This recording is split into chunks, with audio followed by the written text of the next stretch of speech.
Hello students, कैसे हैं आप सब? आई होप अच्छे होंगे और पढ़ाई कर रहे हैं। ठीक, तो चलिए आज हम अपना टॉपिक स्टार्ट करने जा रहे हैं। आज हम क्लास 9 का एक टॉपिक स्टार्ट कर रहे हैं, न्यूटन्स लॉज ऑफ मोशन। तो आपने 8th क्लास तक तो ये सब पढ़ा ही होगा, बाकी अब लोग 9 से इसको डीप में स्टडी करेंगे। तो basically Newton's laws of motion, Newton's ने 3 लॉज दिए थे जो कि हमको 9th में, 10th में, 11th में, 12th में चारों साल हम लोग इनके बारे में पढ़ेंगे। ठीक है, तो हम स्टार्ट कर रहे हैं अपना वीडियो आज का। तो हम लोग सबसे पहले हम लोग मैं आपको तीनों लॉज का इंट्रो दे दूंगा, फिर उसके डीप में पढ़ाऊंगा। ठीक, तो सबसे पहला मेरा जो लॉ था उसको हम लोग बोलते हैं Newton's first laws of motion. पहला कौन सा था? फर्स्ट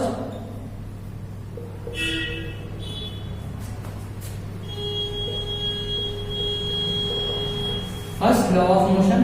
इसको हम लोग लॉ ऑफ इनर्शिया के नाम से भी जानते हैं। न्यूटन के फर्स्ट लॉ को हम लोग लॉ ऑफ इनर्शिया के नाम से भी जानते हैं। सेकेंड लॉ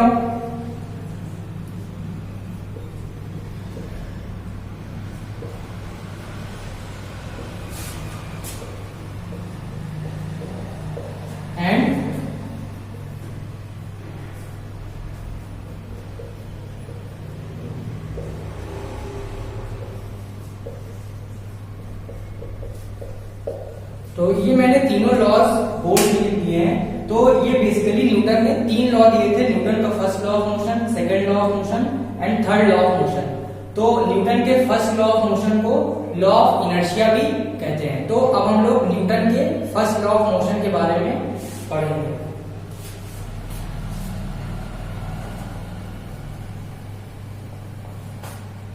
तो सबसे पहले मैं आपको स्टेटमेंट बता दूं उनका, न्यूटन का फर्स्ट लॉ का स्टेटमेंट क्या था।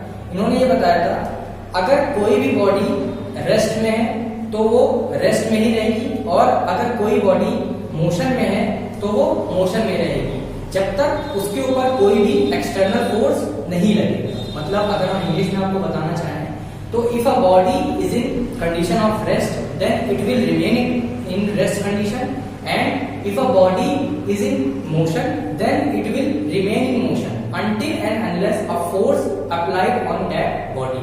और वो फोर्स कैसा होना चाहिए? एक्सटर्नल फोर्स होना चाहिए।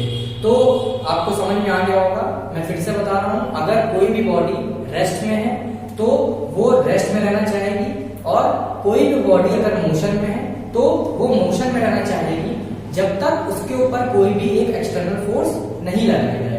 तो यही था आपका न्यूटन का फर्स्ट लॉ ऑफ मोशन। तो इसका स्टेटमेंट मैं बोर्ड पे लिख रहा हूं, देखिएगा सब लोग।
तो इसका स्टेटमेंट मैंने बोर्ड पे लिख दिया है, देखिए क्या लिखा हुआ है। If a body is in rest then it will remain in rest, and if a body is in motion then it will remain in motion until a external force applied on that body.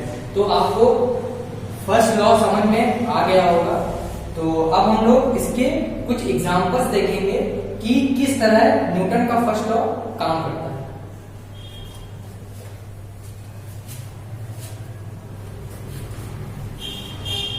अच्छा, example के पहले हम आपको ये बता दें कि इस लॉ को हम लॉ ऑफ इनर्शिया के नाम से भी जानते हैं। तो इनर्शिया क्या होता है, पहले आपको मैं ये बता दूं। इनर्शिया किसी भी बॉडी की एक प्रॉपर्टी होती है।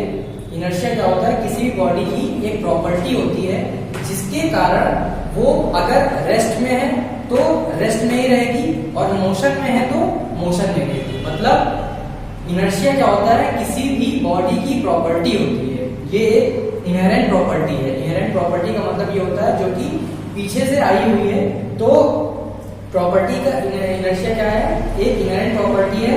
ये इसके कारण क्या होता है, ये अगर कोई भी बॉडी रेस्ट में है तो वो रेस्ट में रहना चाहेगी और कोई भी बॉडी अगर मोशन में है तो मोशन में रहना चाहेगी। कई बार एग्जाम्स में इनर्शिया की डेफिनेशन भी पूछ लेता है, या फिर कई बार हमारे एग्जाम्स में क्या आ जाता है, बोर्ड्स में भी आता है 10th में, कि लॉ ऑफ इनर्शिया के नाम से ही जानते हैं। वो बोर्ड्स वाले कंफ्यूज करते हैं क्योंकि बच्चे हमारे पढ़ के जाएंगे फर्स्ट लॉ ऑफ मोशन, लेकिन उनको ये नहीं पता होता है कि फर्स्ट लॉ को हम लॉ ऑफ इनर्शिया भी बोलते हैं, तो वो आंसर नहीं कर पाते। लेकिन मैं आपको बता रहा हूँ इस नाम से भी पूछा जाता है और अक्सर इसी नाम से ही 10th में आता है 1 या 2 नंबर का, कि explain law of inertia.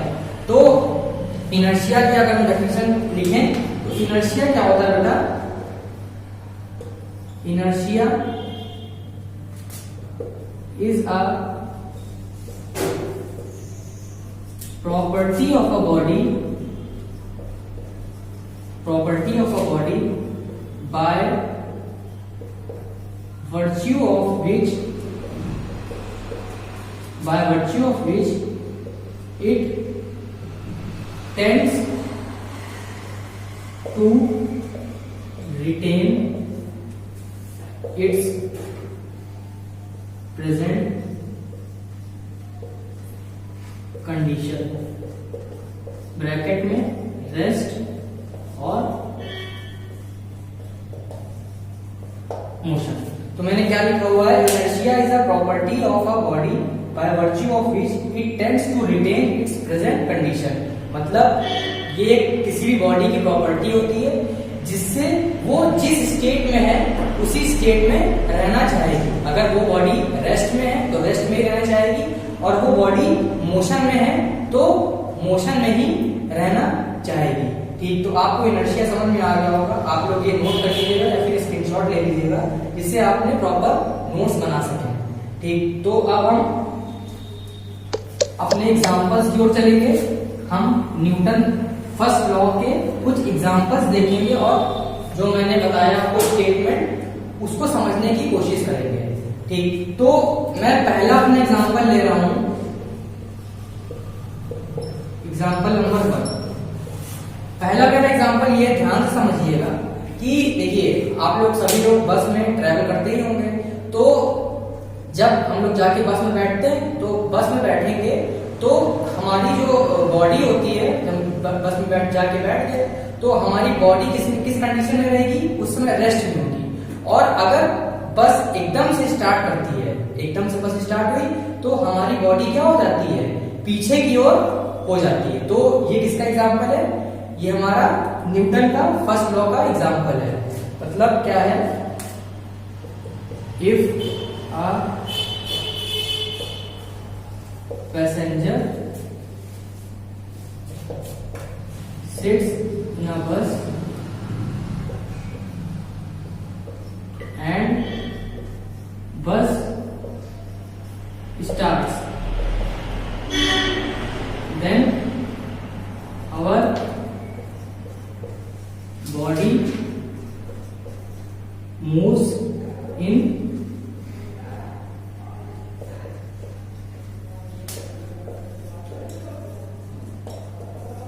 Backward direction. तो ये हमारा न्यूटन का फर्स्ट लॉ का एग्जांपल है कि if a passenger sits in a bus and bus starts then our body moves in backward direction. ये तो एक नॉर्मल सा एग्जांपल है, ये सभी लोग महसूस करते होंगे या फिर उन्होंने देखा ही होगा कि जैसे मान लीजिए हम लोग बस में बैठे और बस एकदम से स्टार्ट हो गई तो हमारी बॉडी क्या होता है, इसका फर्स्ट लॉ को कैसे हम इससे रिलेट करेंगे देखिएगा। जब हम बस में जाके बैठते हैं तो हमारी बॉडी रेस्ट कंडीशन में रहती है और बस एकदम से जब चलना स्टार्ट करती है तो हमारी बॉडी का जो लोअर पार्ट होता है वो मोशन में आ जाता है, लेकिन जो अपर पार्ट होता है वो अभी भी रेस्ट कंडीशन में होता है। तो न्यूटन का फर्स्ट लॉ ऑफ इनर्शिया क्या कहता है कि अगर बॉडी मोशन में है तो मोशन में रहना चाहेगी कारण हमारी जो बॉडी होती है अपर पार्ट वो बैकवर्ड डायरेक्शन में मूव कर जाता है। तो ये आपको एग्जांपल समझ में आया होगा, तो इसको नोट कर लीजिएगा। बाकी हम सेकंड एग्जांपल अब आपको बताएंगे इसका। एग्जांपल नंबर 2 पढ़ने जा रहे हैं न्यूटन का सेकंड लॉ का और फर्स्ट लॉ का एग्जांपल नंबर 2 पढ़ेंगे। तो जैसे ये एग्जांपल है ट्री से रिलेटेड, जैसे आप किसी ट्री के पास जाते हैं और उसको शेक करते हैं, तो शेक करने के बाद क्या होता है, उससे फ्रूट्स गिरने लगते हैं। तो ऐसा क्यों होता है, देखिए समझिएगा कि जैसे पहले हमारा जो ट्री होता है वो आपका रेस्ट कंडीशन में रहेगा, तो उसके बाद जब हम उसको शेक करेंगे तो एकदम से वो मोशन में आ जाएगा। तो उसमें जो फ्रूट्स होते हैं उनके पास मास होता है, तो वो अपने मास के कारण नीचे गिर जाते हैं। तो ये भी आपका फर्स्ट लॉ का एग्जांपल है। तो इसको मैं लिखता हूं, if a tree is shaken then fruits fall down due to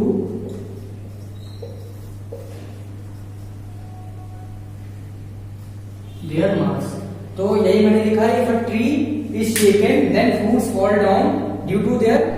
तो ये भी आपका एक न्यूटन का फर्स्ट लॉ का एग्जांपल था। मैंने ट्री के हेल्प से आपको समझाया कि कैसे न्यूटन का लॉ काम करता है। तो बाकी वो आपको वीडियो अच्छा लगा होगा और हेल्पफुल रहा होगा, तो वीडियो को शेयर जरूर कर दीजिएगा जिससे आपके फ्रेंड्स या फिर जो भी है उनको हेल्प मिल सके। तो मैं इसका नेक्स्ट पार्ट कंटिन्यू करूंगा इसके बाद वाले वीडियो में। तो थैंक्स फॉर वॉचिंग।